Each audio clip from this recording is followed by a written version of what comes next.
За сангийн яам энэ нөгөө нэмэгдэл хасагдлал хоёр дээр нэг нэмээд хариулчаарай. За яг би онцгойгийнхныг дэмжиж хэлээд байгаа.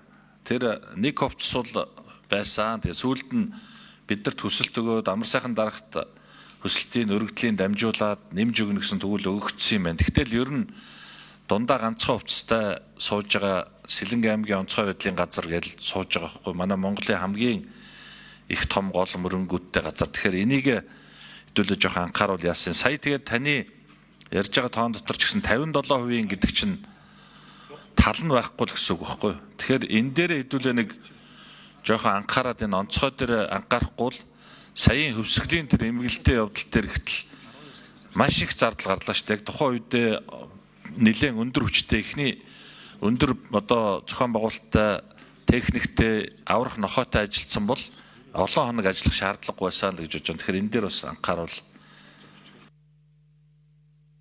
За ажлын хэсгийн 9 номерын микрон сангийн яамны төрийн нарийн бичгийн дарга Гамбат. За би нэмэлт мэдээлэл өгье. Сайхан шадар сайдаа ахлах зөвлөх бас бүрэн мэдээлэл болох тэр бас арай л өөр ойлголт өгчлөө дөө. Засгийн газраас бол онцгой байдал дээр бүр онцгой анхаарч байгаа шүү дээ. Засгийн газраас онцгой байдлын албаа агчдын цалингийн 40% нэмэгдлийг энэ онд Монгол Улсын ерөнхий сайд шийдсэн. Энтэй холбоотой зардлуудыг бид бүрэн тусгасан. Нөгөө талдаа 2026 оны төсвөөр бид нар онцгой байдлын ерөнхий газар дээр сая яг таны ярьдаг асуудлуудыг шийдээд ер нь сүүлийн үед онцгой байдлын ерөнхий газар дээр бид байнга тоног төхөөрөмжийн зардал тэр дутуу юмнуудыг дандаа нөхөж юунуудыг бүрдүүлээд онцгой анхаарч байгаа. За 2026 он дээр 29 тэрбум төгрөгийн тоног төхөөрөмжийн зардлыг бид нар төсөө тусгаж өргөн барьсан байгаа.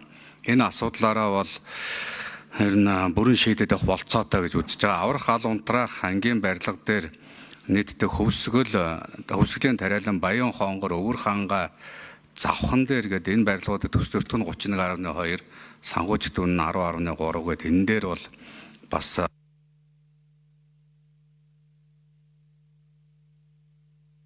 За нэмж 1 минут өгье 9 номерын микрон.